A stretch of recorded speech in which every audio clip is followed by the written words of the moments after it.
When you guys all discussed maybe Phil being around more and having Phil to talk to more often, were there specific things you thought maybe last year you missed an opportunity where Phil could have helped on that, or things maybe you thought you would have helped? And just how kind of did you arrive at that decision that this was something you wanted to do this year? I don't know what Phil was talking about when he said he needed to be around more. Maybe talk to Derek more, but he was here all the time. So there wasn't an issue about how often he was here. So he was here all season and every day up here, other than a couple of weeks in the middle of the year. So yeah. I think it's more of an issue about how much time he spent talking to Derek regarding coaching. A lot of it post-game film work. You know, that's an issue where a coach may want to be together with his staff and talking about, you know, what we have to get done, what we didn't get done. And, you know, I usually stick my nose in there for a couple minutes and say, you know, how'd that play go at the end of the third quarter that kind of got squelched or didn't work right, or what happened at the end of the game? Was that a bad call? But I didn't really sit with the coaching staff or with Derek and, you know, look at a game from beginning to end, that type of thing. That's been my protocol as a coach. And, you know, I'm not going to say that I'm going to do that all the time, but there are going to be times that we're going to do that, because Derek's kind of insinuated to me over the summer that it'd be nice to have a little bit of that conversation as we go through this year.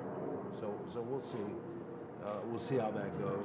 But I think that's probably where I stepped back farther than any other place last year, allowed the staff to work on its own, in its own level. Yeah, I mean, for me, Brian, it's more, you know, from a one-on-one standpoint of, you know, finding how to structure my days as a coach and where the time is going to be invested in preparing the team to play post-game, learning from situations and watching film.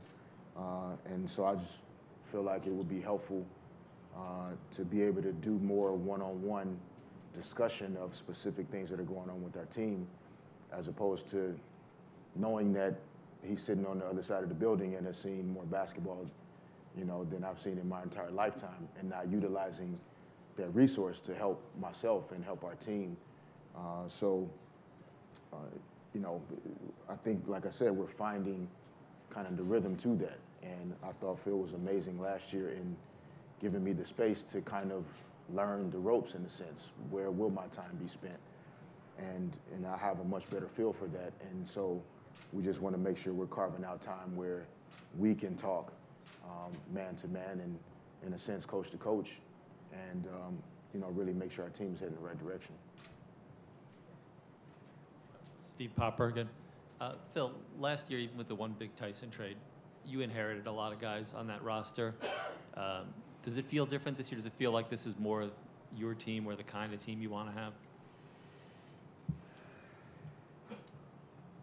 I'm trying to remember, how many guys do we have from the original group that a year ago, last March?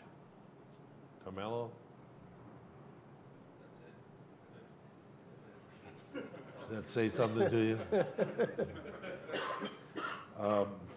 Some of them by vocational change. You know, Smitty went on, he got a big contract, and, you know, some things happened, guys that we like and stuff, and other things we thought players would perform better other places. So we made changes. But this does feel like a group that's kind of been handpicked. Jerry and Grant, which we haven't talked about, I have trouble. I think it's Jerry and Grant. You know, somebody that, you know, I've watched. I was, you know, liked who he was fortunate enough to have a chance to make that move during the, you know, first round, and you know, we had to give up a player we liked, Timmy, and we thought Timmy's got a good chance to be an NBA pro, but you know, this is a player that is more in tune with how we want to play, speed, guard skills, etc. So, you know, we're fortunate enough in doing that. You know, Seraphin was, you know, really was out there, and we had an opportunity the coaching staff came back to me and said, you know, we really like this guy. He's has not been picked up by anybody right now, and we think he can help our team. And you know, I made that move, and we made that move. Steve and I did, more at the behest of our coaching staff, who thought that he fit what we were trying to get done.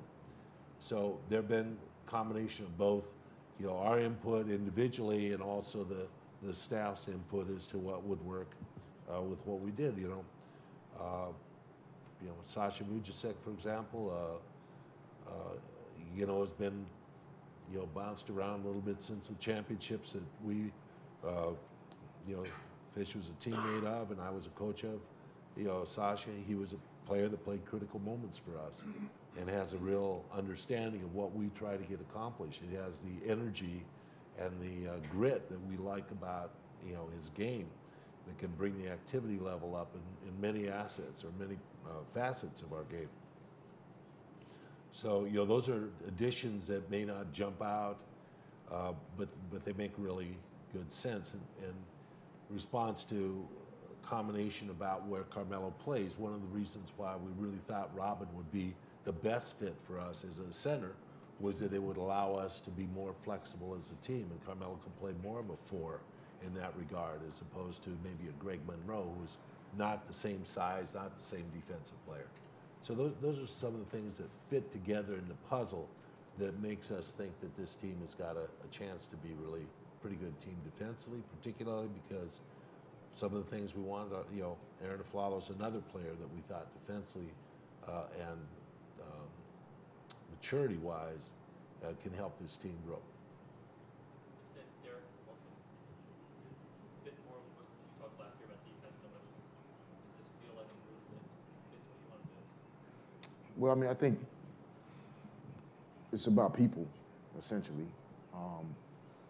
And I know a lot of focus is on talent. And, you know, here being in New York, you know, the name of that talent. And, you know, I just thought that we all kind of decided we find the right people for what we're trying to do as opposed to, you know, just the name of the person. And, you know, we like the decisions that we made. Obviously, it's a results-oriented business.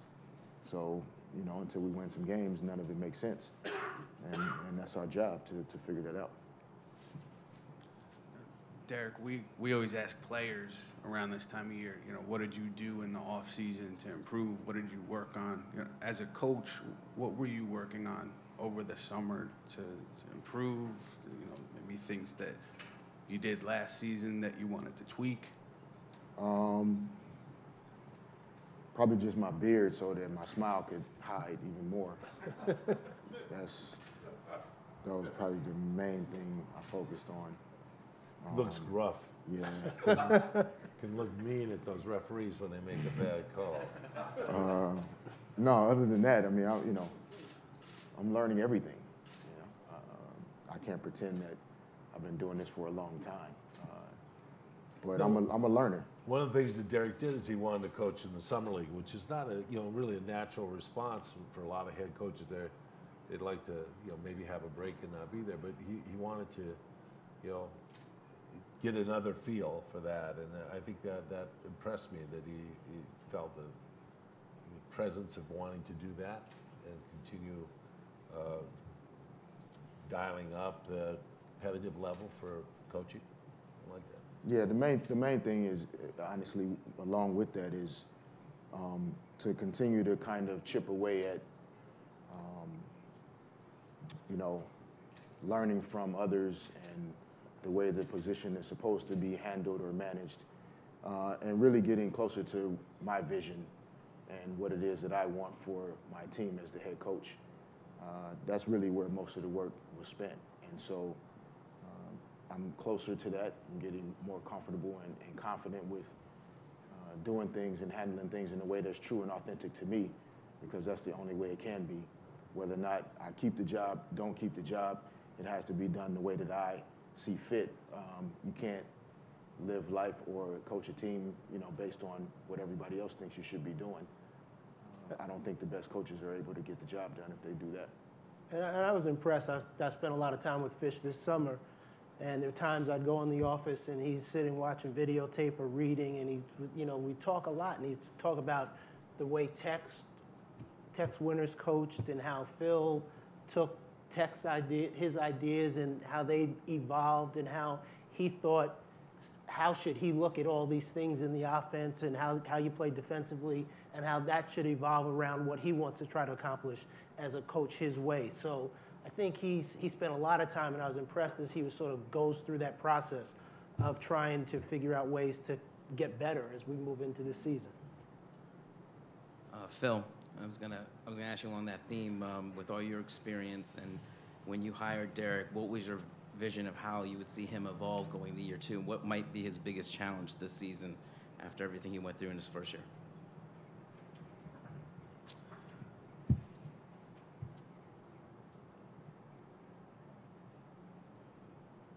Well, Derek is a detail-oriented person who, as a player, was willing to sacrifice his own game for the betterment of a team, and yet was willing to stand up, take responsibility at end-game situations, had a good voice as a team leader, and I think all those things related well to the job that he's now attempting to do. I felt that because he played the game for 25 years, college pro, that he has great feel for it as far as from the aspect of how to play and what it takes to play. And I think that a lot of times goes a long ways with NBA players. They respect someone that's been on the battlefield with them or on the floor and know what they're going through. His challenge this year is how to use personnel. It's always a coach's challenge, is how to maximize everybody's effort. There's the Casey Stengel approach to basketball. Anybody know what that is? Well, you can keep about 12 guys happy, and the other 3 guys are on the team. You don't want them to join together to mutiny against you. The idea of a coach is to be able to use 10, 11, whatever that maximum number is that you feel comfortable with, to the best of their ability, and have the other players that are there still pulling for the team. They're still willing to let other people go out there and play the game, even though they may not be getting the same amount of time. And a coach does that by engaging his team, engaging his players, so that they're willing to commit a lot of their ego-driven relationship to this job, to the effort of a team, to the effort of the group. And that challenge is always, every year, every week, every whatever, is always that stress point for a coach, because he feels the pull of those players that are down there in the bench, or those players that are out there on the floor wanting more, wanting help, wanting to be the best they can be. And so that's the challenges of coaching. The day-to-day effort of dealing with losses is also a major drain on your energy, because you're always going backwards, thinking about what could have been done better. And a lot of times you have to be forward-looking in this game rather than looking backwards. And then dealing with you guys, and the press, and the naysayers, critical comments, is always difficult for any coach, any organizations to go through. You have to become like a duck. You're immune to it. The water just, and the criticism just falls off. And that's really an important aspect of being able to do this job the best you can do.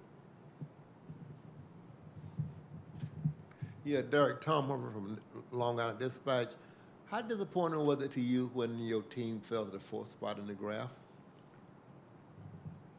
I like the number 4 personally. Award in high school, award in college. I was the 24th pick in the first draft, in the first round. No, I mean, how can you be disappointed that you're going to get you know, a top 5 pick in the NBA draft. And, you know, there have been guys at every number that have proven to be great and proven not to be so great. And so I didn't feel that, you know, I did us not so much of a favor by trying to encourage our team to win games late in last season's kind of final stretch. I don't think that necessarily doomed us. And, you know, ultimately, Chris Stapps will, you know, be the biggest, I guess, proof of whether the pick was great or not. But I was fine with it. I was okay. Next question. Spencer Julian, MSG Network. Derek, when you look at the team behind Carmelo, are you going to be asking more of some of these players to pick up the slack on the offensive end and maybe a little bit more than they've done in their career, being relied upon to put the ball in the bucket a little bit more? No, I don't think it's a scoring thing per se. I mean, Carmelo is obviously an elite scorer and an elite player, but I'm not really fixated on, you know, we need a second guy or a third guy to average a certain amount of points to then say that, you know, we have a better chance of winning. Aaron Aflalo has been a guy that's been a consistent scorer on many teams that he's played on. Jose is a guy that shoots great percentages, and we'll be continuing to encourage him to shoot the ball more as he stays healthy.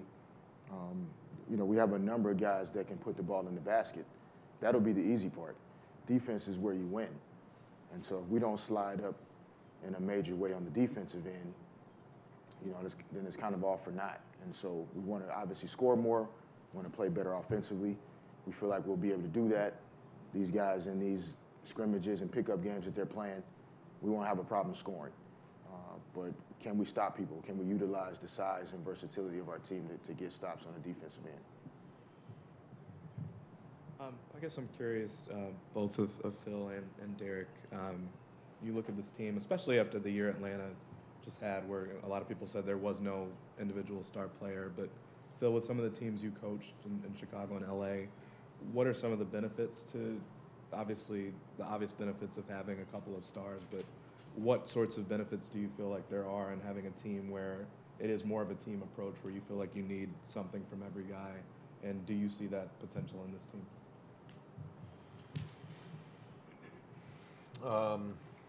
I can't relate to that. I guess because I've been blessed with having such great players as a coach. There were a couple teams that you know, had the, you know, developmental players coming along. You know, Pippen and the Grant in the early time when, you know, Michael Jordan went off to play baseball. You know, there have been a few instances like that, but I've always had that fortune of having pretty great scorers on the team. The aspect of playing in a balanced group goes back to my playing days. The Knickerbocker team that I played on, I think we had 7 guys in double figures, and the ball averaged the most at 19 points a game. So that kind of tells you 7 guys scoring in double figures, what the team really was built around. So I grew up playing basketball in that kind of a group of players where there are multiple scorers and guys that just did their job. We're playing in a day and age a lot where players, when they get hot, they get the ball every time down the court. And that just wasn't the way I grew up playing ball. It wasn't quite like that. There were a couple times in playoff games, I remember Walt Frazier having, you know, a number where he could get, you know, 12, 14 points in a quarter. But that wasn't the way we played basketball. So it was everybody's determination. Many times come to the bench and Red Holzman would ask, what do you guys want to run? And they'd say, the Busher's got a guy on him and he's not adept at outside, playing outside. Let's take it to that. You know, so there was a really consensus among the players as to how to get this job accomplished. We haven't had those kind of players in this age of basketball where they want to, you know, a lot of it's about the coach calling the number. We want to develop a team where they want to be able to say, we think as a group, this is where we want to go. And That's when a team has parity and balance. I think that's a real important part. Any other questions? It's not the Knicks, but it's going to be a very big topic around the NBA this season. This Kobe's last year. Have you guys talked to him at all, or do you have any kind of gut feel from being around him all these years? Gut feel for whether or not it's his last year? Yeah. I don't think it's his last year. It sounds like it may be his last year as a Laker, but I mean that's kind of what came out of there. But well, one of the things about great players, and you know, there's a part of me that kind of wishes maybe Michael Jordan had said goodbye to basketball after that shot in Utah. But you see the game, and the speed of the game becomes something that you're used to, and you can handle the activity, speed, how many things are coming at you at once, but your body fails you. And, you know, that's the denominator there. It's kind of a, you know, comeuppance from God or from age. So, you know, with Kobe, he's had, you know, 2 seasons that have been, you know, aborted because of injuries. I think he's going to be really better than people think. And I think there'll still be a future for him as he goes through this season into next year, where people are going to ask, "Do you still want to play basketball?" And so we'll see how it goes. It's a long season, but I've sent a message to him that, you know, I'm wishing him great. I mean, he had a birthday just a month ago, and so, you know, that was, I don't know, what, 37 he is now? Yeah. So there it is. Yeah. That was fast. Yeah, that was fast. No, I don't. I just want him to be healthy, you know, basically, and then go from there. So I personally wouldn't like this to be his last year playing basketball. I don't think that the game of basketball deserves for him not to play. This is way off topic, but there's a big event at the Garden tonight. I was curious if any of you guys plan to swing by. I think Steve's going. Are you No, going, Steve? I was thinking about it, but I'm staying away. I'll watch on TV. I think it's a long commitment. But, I think it's probably about 6 hours of time, isn't it, if you go? You guys didn't put any special requests in? Well wishes for season. Bless the garden. Yeah. Very true. No, it's a wonderful occasion for the city and for the country, and you know, Pontiff bringing peace, goodwill. Nothing could be better. All right. Well, thanks very much for